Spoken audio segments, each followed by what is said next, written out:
Hello, friends. Welcome to Creative Medicine. In this lecture, we will learn about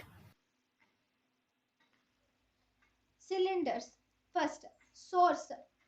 From the source, the sources of gases, anesthetic gases, are either cylinders or central supply.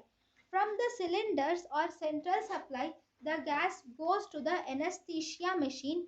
From the anesthesia machine, the gas goes to the patient, and from the patient, the gas goes to the lungs of the patient and then to the brain.